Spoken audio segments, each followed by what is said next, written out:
video is presented by the EA Creator Network and was captured on a work-in-progress build. What's going on, everybody? My name is C4. Welcome back to the channel, and I would like to consider myself a very good drafter in all things Madden franchise mode, with Madden 25 being no exception. So what I want to do in today's video is give you guys some of the tips and tricks that I use throughout the scouting process and once we reach the draft to dominate your draft, be it in a solo league against a CPU or in a multi-user league. We're going to find those studs. We're going to find those generational players, all the steals. We're going to have a good time. Let's get into it. So the first step after you reach week 1 and generate your draft class, you got to get your scouting team in order. I recommend firing all of your scouts right away. It may seem kind of heartless, kind of ruthless, but there is a reason to this. First of all, there's no real punishment for firing these staffs. Hiring and firing, they're pretty much disposable, so that's what we're going to treat them as such. Now, when choosing what your scouts are going to specialize in, I'm not saying don't go off of your team strengths and weaknesses here. For the Philadelphia Eagles, you'd make the assumption that you want your top scout, your head of scouting, to work on the linebackers, because that is the position group that needs the most TLC. And I'm not against that approach. It could work. I don't think it's the most efficient, though. But much like real life, I might need that middle linebacker real bad, but the draft class could not cooperate. There is not a strength of linebacker in this class. So, you may want to look at free agency, kind of plan that for your offseason. Or you could still just force your way through it and say, maybe there's a stud, maybe there's a gem that's not going to pop up as one of these strengths at that middle linebacker spot. However, I do not think that's the most efficient way. For me, I write down on a piece of paper every one, National, West, Central, Northeast, and Southeast regions, and I write down the 3 strengths for every single region. So you always want to make your tier 3 scout your national scout, because that's just the most bang for your buck. So while this is a very simple method, we got 2 out of 2 on every single region for the strength. So we're going to get the best information, the most information on the deepest and strongest positions in a given draft class. Now, to go back to the situation of the Philadelphia Eagles needing a linebacker, and while it's not a strength of this class, you could pony up and only get 1 strength. Like in this case, Philly doesn't need a wide receiver. So you could say, well, let's focus on safety and then maybe make a scout that is a secondary specialty of a linebacker. And so you can get a little bit more information on that middle linebacker group. But I think you just got to get a deal the hand that is dealt with the generated draft class. And maybe you could view this as we can draft a really good corner where you get all the information on the top DBs. Maybe we end up drafting like a 77 hidden dev rookie corner, right? And with that, you then could probably look at the Eagles roster and say, maybe we can sell off Darius Slay to a cornerback-hungry team on the trade market and use that as the avenue of finding and solving our middle linebacker needs. Come week 3 of your regular season, this is when you get to set your focus scouting. Now, don't just sim from point A to point B, because if you do it, it's going to auto-lock in and you're just going to get a lot of information on quarters. So it's very much worth, at least if you're trying to sim through quickly of your franchise mode, go to week 3 and then start setting your focus to line up with the expertise that you get. So we're going to go defensive end in the West, Central region. We'll take a look at the safeties. Northeast, we'll take a look at the corners, which will double up with our national scouts. So we are going to be looking real good and have a lot of information of the corners in this year's draft class. And we'll fit up some safety. So we're going to kind of be going DB heavy, but that's fine. So as you go through the regular season, you're going to gradually get more information from your scouts based upon the region and the prospects in that region. So we already have a couple DBs here, top 10 picks that look very, very good, and we have great scouting information on them. You also are going to get these mock drafts throughout the year. If you played Madden, you know what I'm talking about. But mock drafts, they're going to gradually change throughout the year and shift up and down based on, who you're scouting. But the very important mock draft in terms of really utilizing information is going to be mock draft 5, and we'll get to that at a later date. But it's interesting to pay attention and kind of see how players rise and fall through the first 4 mock drafts. Week number 8 is another important week. Week 3, you get your regional scouting. Week 8, you get your national scouting. So if you are just, you're doing a rebuild or something like that in year 1, you just kind of get through it as quickly as possible. Week 3, make sure you don't go past that. Week 8, you stop here. You can just sim to midseason. And that is when you can lock in your national scout. This is very important because it's your highest rated scout. And this is where you get a lot of your peak premier information. So we are obviously going to focus scout the cornerback spot. The next important week from a scouting standpoint after week 8 is week 13, and that is where you get to pick 3 focus players that you can get additional game film review, aka unlock more information from your scouts. Because we have so much time and resources invested in the corner room, you could probably make the argument it might not be best spent on a position that we already have lots of information on. But if you're worried, and sometimes you just will never 100% a player, like Pendleton here from USC, looks like he could be really good. So to kind of play it safe, if you really want to lock that 100% down, he could be worth one of our spots. But I also, for me personally, think there's sometimes value in this type of scouting to go maybe for that position that you want. Middle linebacker, we were told it's not great, but I want as much information on guys that could be awesome. And I'm kind of just quickly looking at this limited scouting that we have. Shelton Cooper from UNC has A-zone coverage. That's usually a good starting point for a player that's going to be good. It's what stylistically I want in my linebacker. So you can get a little bit of the position you need here, week 13. Now, finishing with the mock draft aspect of franchise mode. Mock draft 5, it's not foolproof, but a lot of the times it's going to give you a pretty good idea the order that the players are going to go. I utilize this heavily when deciding, let's just say Reggie Lewis, top 5 projected talent. Like, I want him because we fully scouted the corners. I want to trade up. It's pretty much going to mean you have to get this number 2 pick from the Rams. Something a little bit easier because, obviously top 2 is a little less. We got McCullers here, another top 5 talent at that corner spot. So if you got to trade up and you want this guy, you're probably going to have to strike a trade with the Bucks, if not the Cleveland Browns. It's not foolproof, as we would have saw last year a couple times in some of our Madden 24 rebuilds, where I would have gone under the assumption that McCullers is going at 9, and let's just trade up to 8. And then we start the draft, and he ends up going at pick 6. That was few and far between, so it's not 100%, but it generally will give you a really good idea where players are going at this mock draft 5 point, and use it to your advantage, especially if you want to trade up. So now that we're done our in-season scouting, it is time for the NFL draft. We're going to take a look here just at the corners to start things off because this is the positional group that we have the most information on. But I'm going to go through every single position and give you my personal tips and tricks that I follow every single rebuild to try and find the best players. But looking at the corners here, for example, you're always going to have the most information. And I think for this, and really any position, it just needs to be obviously said that the more information that you have, the better informed decision you're going to be on them being a good player. We have McCullers here, where the letter grades look outstanding. The physicals look pretty good. You might be a little scared about seeing top 5 talent, but only solid speed.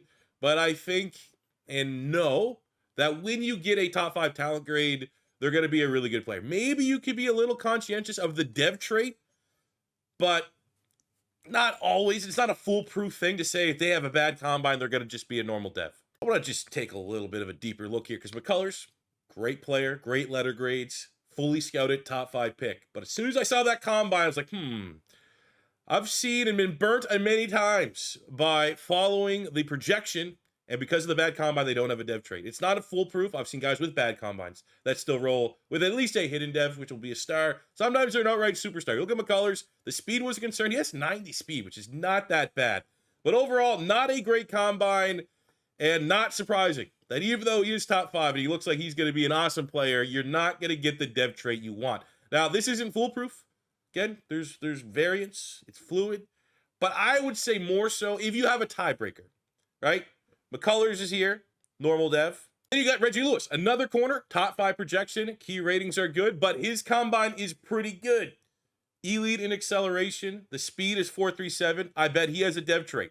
Just look at Reggie Lewis, another top 5 true talent corner, but a much better combine. 94 speed, 95 acceleration, and dev trait is a superstar. So again, need to reiterate, I don't want people saying I always go with the best combine and sometimes I get burned. It's not 100%, but all things equal, we literally have 2 top 5 corners. If there has to be a tiebreaker and it's open to you, and you have your choice, your pick of the litter of the player at that position, always go with the better combine. It tends to have a higher hit rate for the dev trait.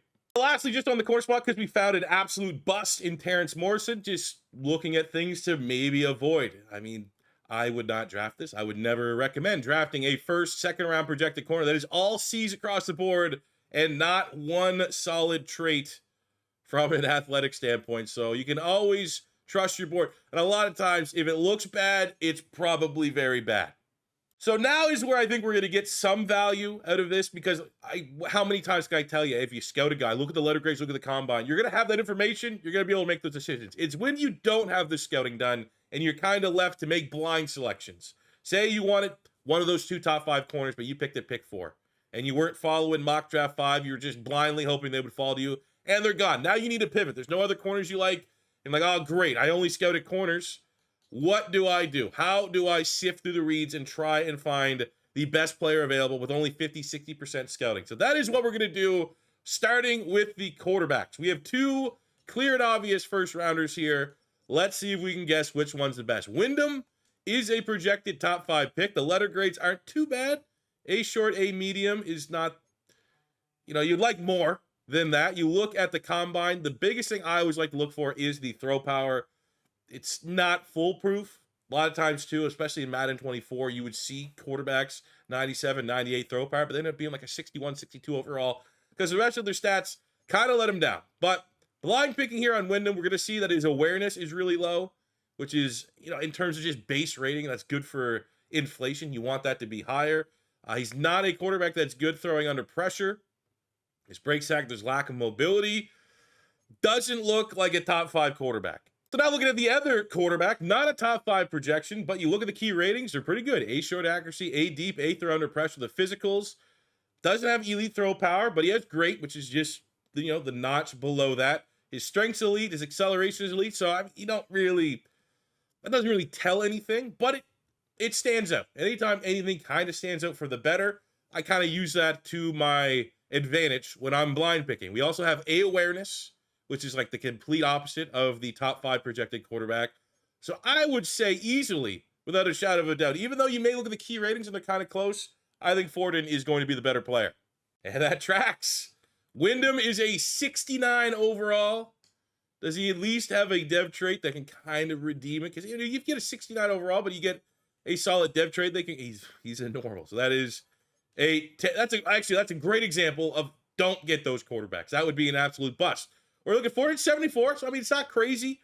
74 is definitely a solid quarterback. And you look at the ratings, the 91 acceleration, which we would have saw.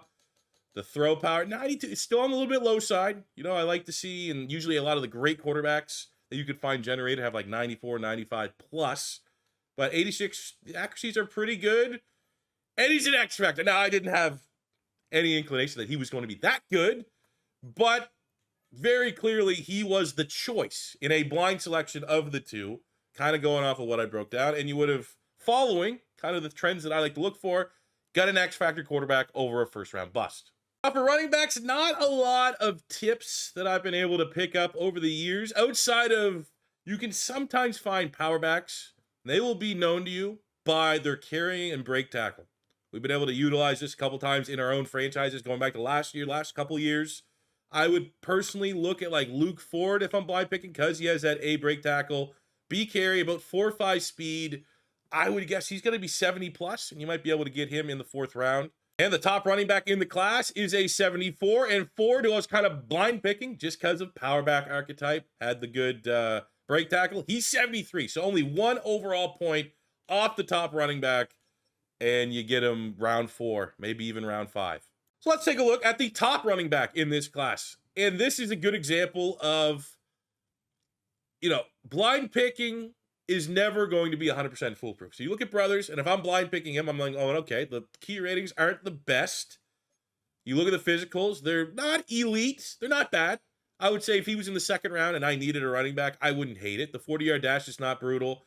But you want to kind of, if you're blind picking, you want to kind of sift through what is important combine information when I'm blind picking a running back, and a lot of this can also be applied to the wide receivers, is 40-yard dash, 3-cone drill, and 20-yard shuttle. If you can get a player that's top 5 in all of those, they're probably going to be pretty good.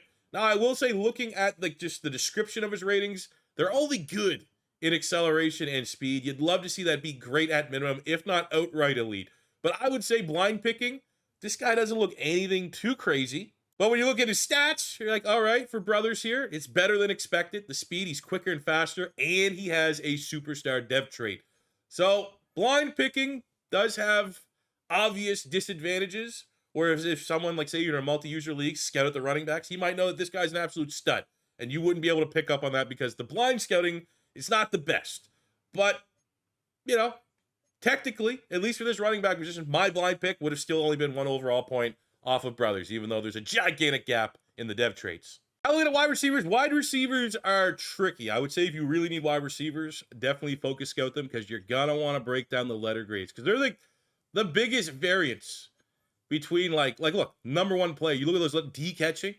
This guy still could be pretty good, but I would look at D catching and be like, oh, first round bust. This guy's gonna be like a 67 overall. Well, when you look at him, he's a 76. So very misleading.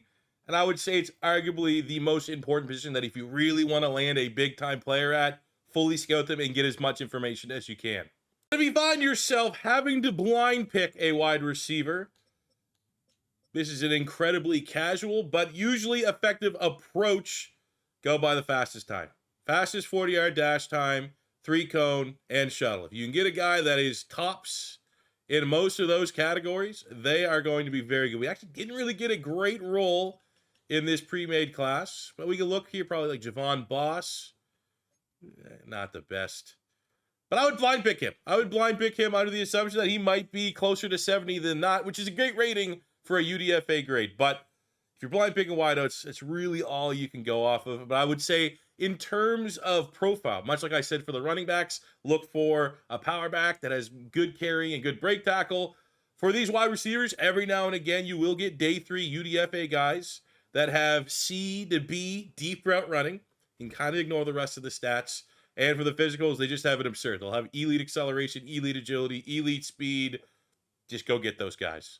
Boss actually isn't that great of a player. And I'm going to circle back to my original point saying wide receiver, unless you have a clear-cut elite speed, acceleration, deep threat archetype player, which we don't have generated in this class, it's not my favorite position to blind pick. But as just kind of peeking under the hood here of this class, Jonathan Jacobs, a UDFA, is a 73 overall.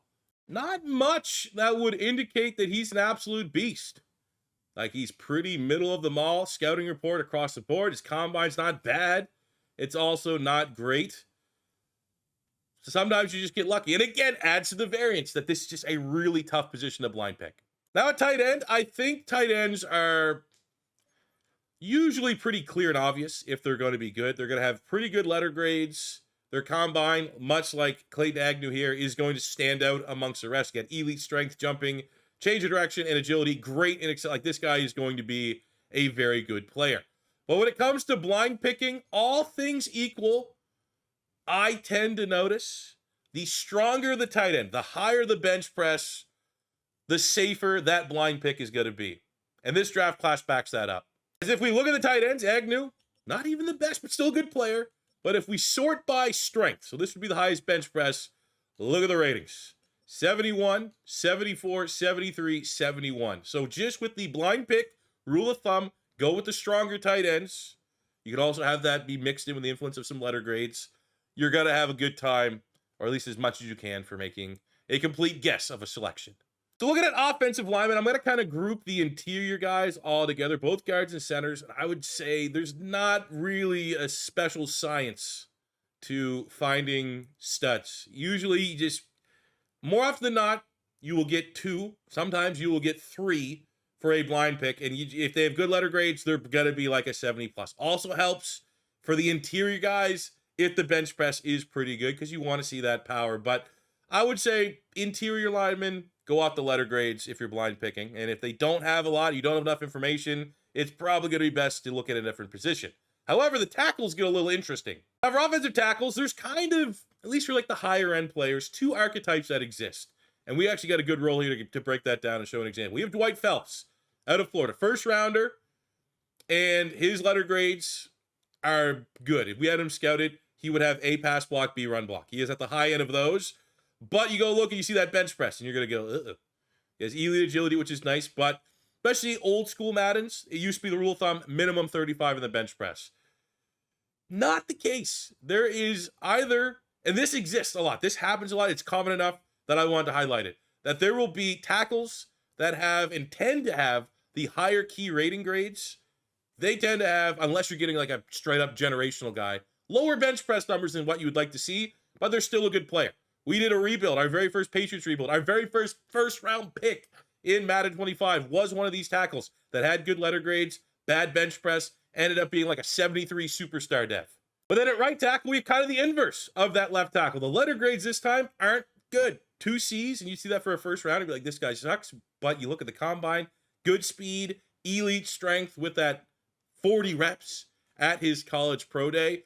So you do need to understand that you can't really write off an offensive lineman if they have bad letter grades, because their combine could make up for it and give you a nice rating. The inverse of that, you can't write off a lineman if he has terrible bench press and is weak, because he has really good letter grades, and that means something. So it's not a great class, but Phelps is still a 70 overall, and he'd be a hidden dev trait, so you'd be all right with that pick. We look at Ross. He's still 72 overall. You'd be really happy with that selection, especially in the second round. And in this case, much like the corners that we started this breakdown with, the better combine, the much better dev trait. So how about drafting pass rushers? Well, we're going to kind of just group all left end, right end, and left outside, right outside linebackers that are speed and power rush archetypes kind of together. There's not a lot of magic and mystery to drafting pass rushers. You're going to want high picks. They do not tend to exist as steals. Sometimes you can get them in the second round, but I would say after the second round, I don't think I've ever found anybody over 70 with the dev trait. So if you need a pass rusher, it is going to be likely a position you want to trade up for. We're going to use Gardner here as an example because he is a generational player. So he is the tippy top of that mountain when you are looking for these type of players. And there's no magic. Again, it's key ratings. As you can see with him, he has A finesse move, A tackle, B power move. When you expand it a little bit more, you find out, oh, he also has A awareness. So the base rating is going to be pretty high. A play rec, which is awesome.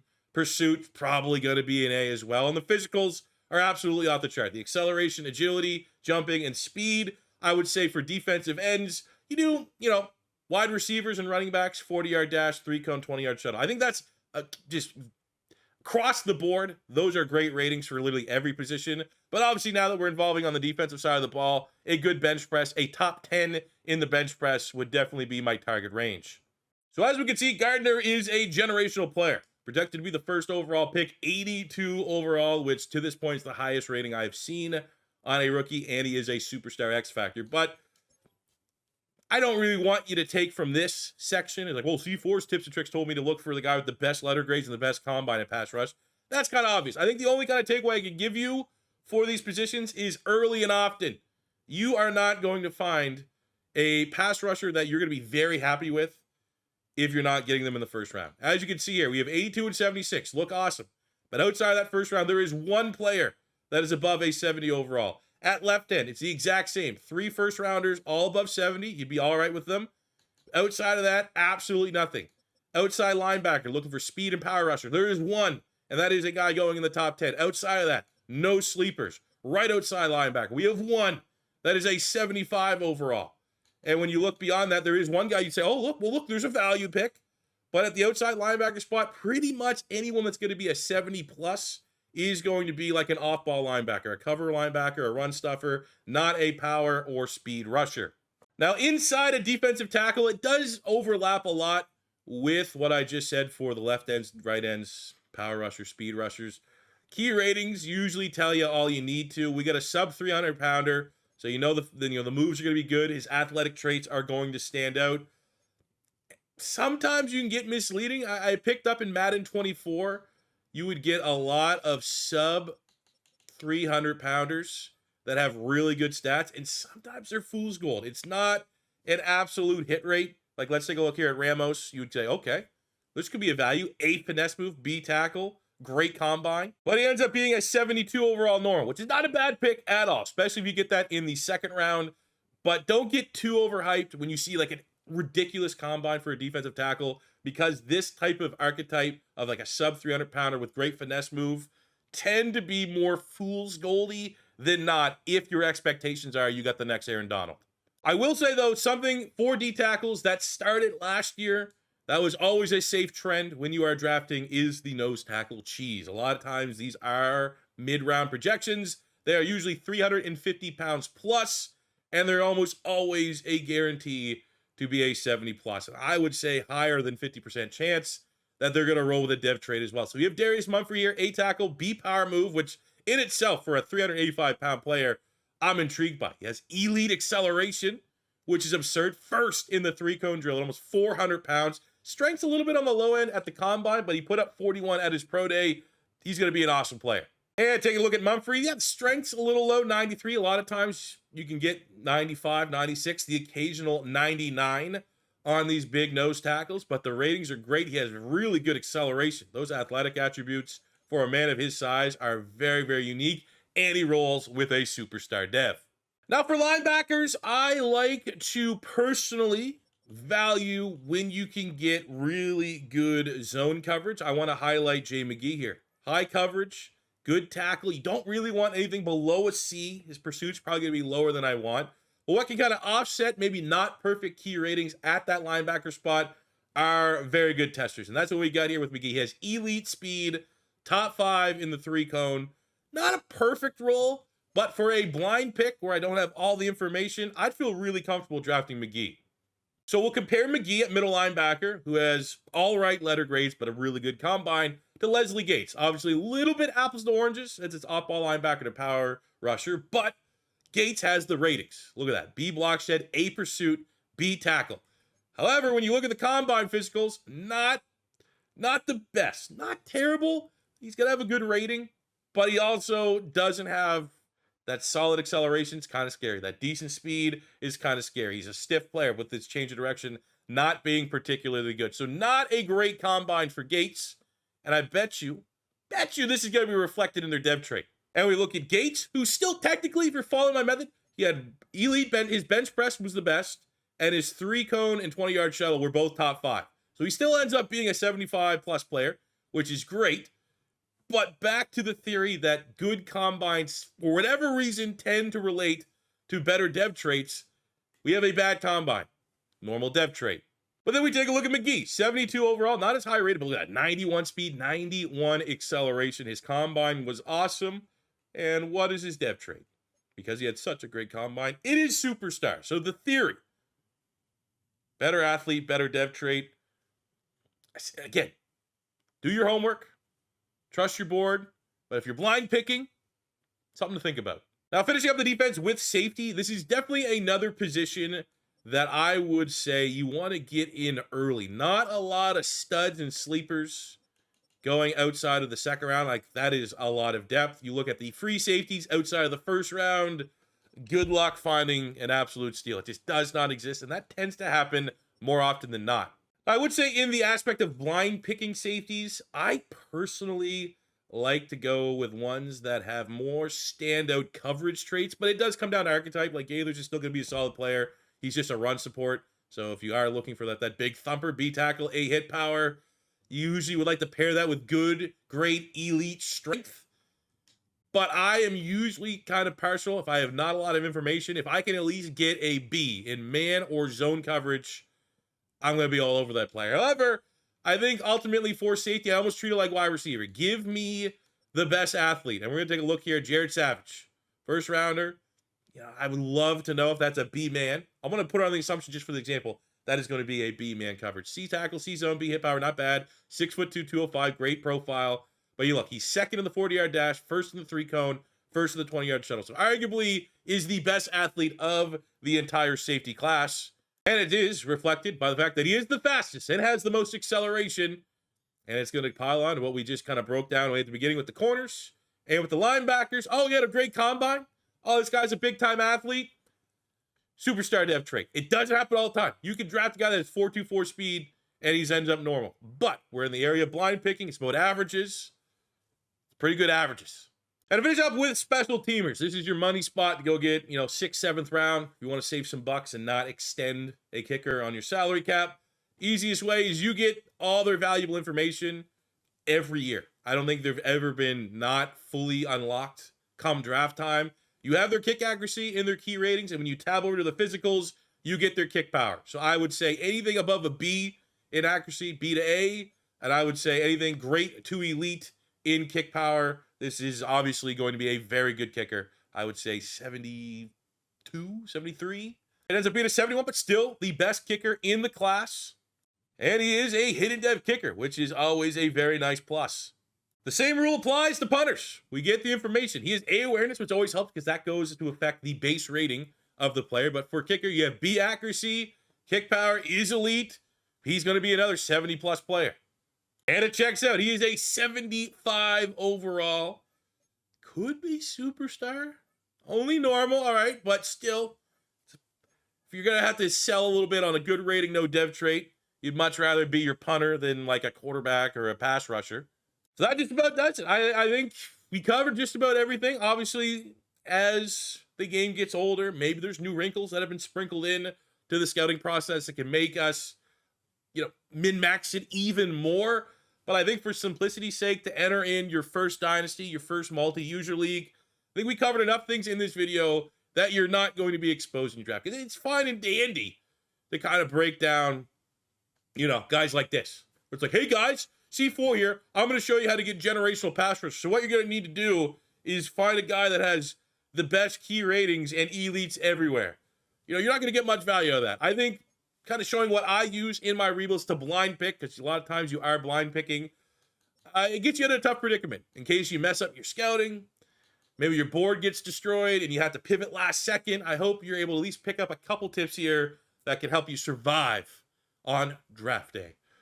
But if there's any other questions you guys have around scouting, around drafting, feel free to let me know in the comment section below. If you feel like you learned something from today's video, hit that like button for me to feel happy about myself and for the YouTube robots. And if it is your first time stopping by, don't be afraid to hit that subscribe button. Plenty of Madden 25 content coming, college football 25 content coming. We are popping on the channel, getting very close to 175,000 subscribers, so I'd very much appreciate it. We're here in year 10 on the YouTubes. Let's make this year the year of C4.